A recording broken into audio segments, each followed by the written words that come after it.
There we goes, guys. Another video, another day. Oh, welcome. In sa Salland. We're in the middle of a forest, which is, we don't know exactly, but anyway, just come along with us, guys. For sure, we're gonna kung ano man yung mangyayari sa pinaggagawa namin ngayon. Thank you for coming along with us.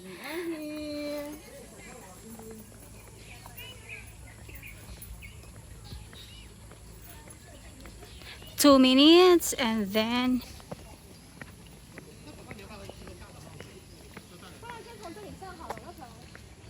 there you goes, guys. Puro makikita nyo green mountain siya, guys.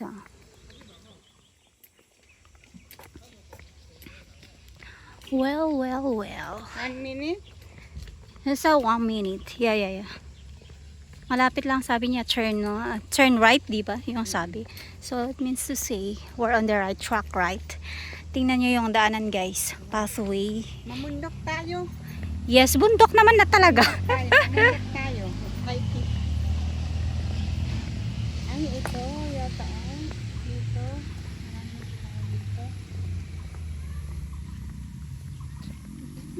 Flower clock.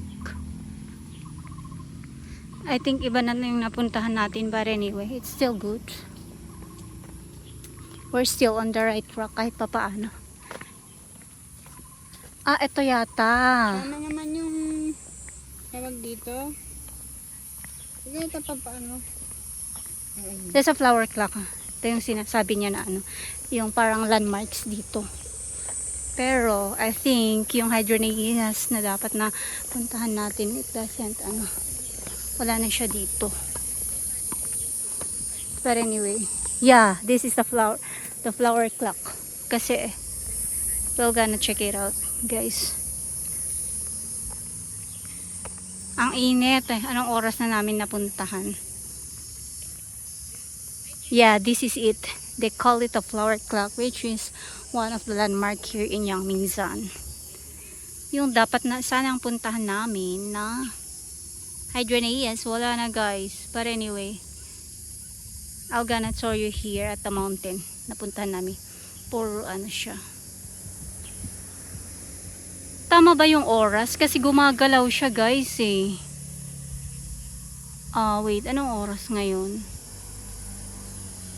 Where is 12 o'clock in here? 1, 2, 3. Ayun yung pinaka 9. Ayan, gumagalaw siya, guys. Isa sa mga landmark dito sa Yangmingshan Park. Nasa Yangmingshan Park kami, guys. To be honest, ayun.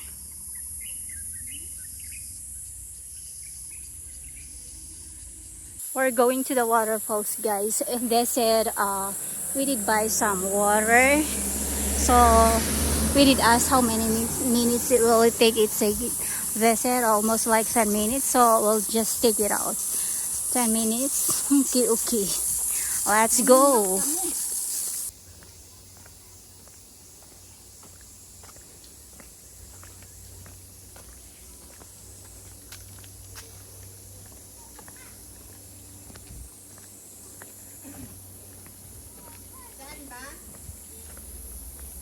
I don't know.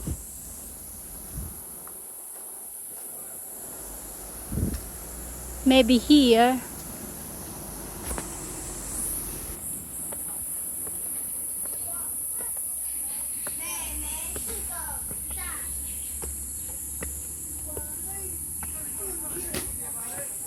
Galing na sa Yangmingshan. Sa waterfalls yung mga to, guys. We're almost done. Kami, papunta pa lang. But, at least the weather is perfect. It's a little bit cooler going inside right now.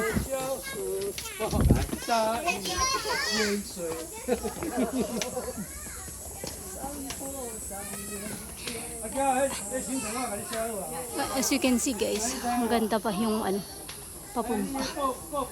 It's covered with trees all over. How can, diba?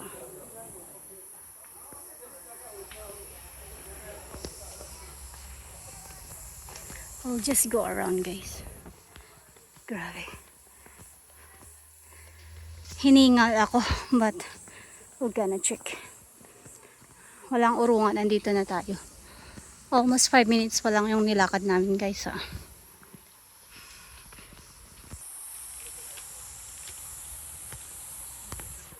Yung makikita nyo, guys, dito. Over. May pavilion sila kung pwedeng manood ng view overlooking sa city.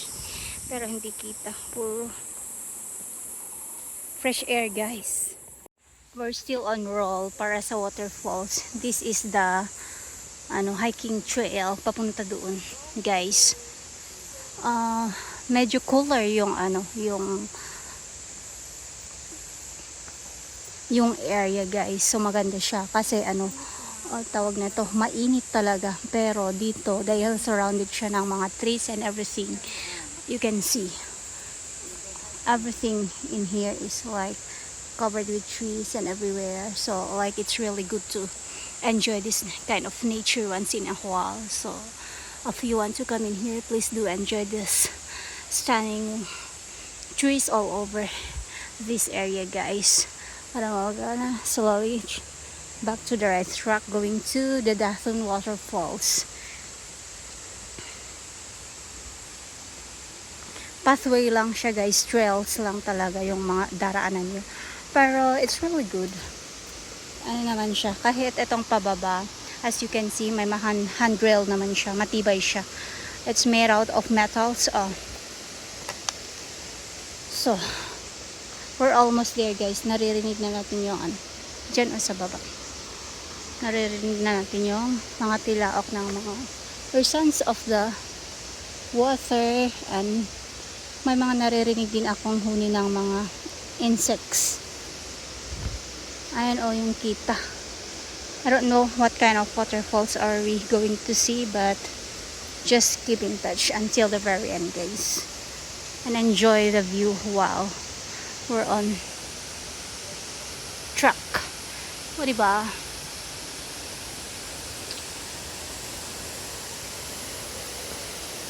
We are here almost lunchtime, guys. So sobrang init, pero you cannot feel na mainit dito mismo going dun sa waterfalls na yun. I should be like pupuntahan natin is yung hydrangeas flower, but we are stuck in here. So anyway, this is it, guys. We're here. This is what they call the Dathun waterfalls. This is the Dathun waterfalls at Deselje. Oh my gulay. Sa amin lang to eh.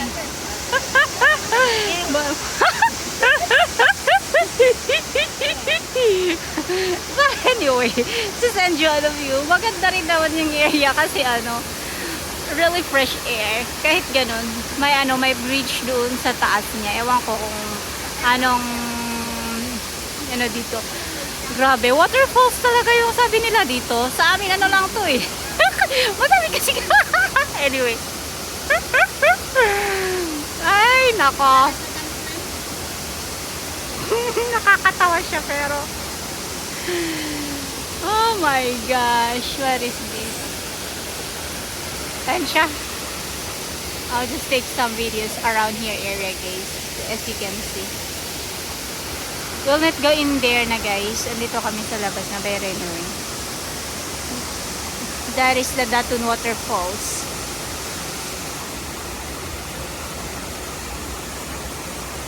Ayun yung makikita niya sa baba, guys. But it was preserved, so kudos. As you can see, guys, ayun we're surrounded of trees. Really clear blue sky, so maganda lang yung weather talaga, guys. Ayun ba, tumahimik yung naririnig ko ang huni ng mga ibon. Ayun, ayun. As you can hear, madaming ibon. Maganda yung mga pathways, guys. Cemented naman siya. Ayun. Liban sa mga ibon, may aso. Mga pine trees are all over here, guys. May pavilion na pwede kang magstay. Ayun, oh. Like that area, guys. Pwede kang magstay, mag-rest for a while bago mag-ikot-ikot dito sa buong area. Malawak siya, guys, pero kakatamad na kasi masyadong mainit, pero hindi naman siya ganong kainit pag nasa ilalim ng mga puno. Like eto, fresh air pa rin naman mararamdaman mo. Hindi katulad pag nasa open area talaga, dun mo mararamdaman yung yung init. Ayun, huni ng mga insects. Naririnig nyo yun, guys.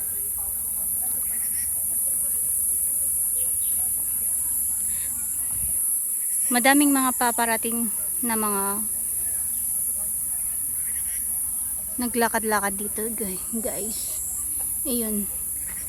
And then may mga steps in everywhere, guys, kung saan pwedeng pupunta. Pero as you can see, malinis, maganda yung area. So if you try to want to visit this area, guys, just take the Red Line MRT station. From main station, you're gonna step at Shipay and then exit 2, exit 1, then go ahead to the near bus station and see the bus station, which is 128, and then stop area here at Yangmingsang Park. Okay, madami siya. May a lot of, if you're a nature lover, guys, this is perfect place for you guys, really.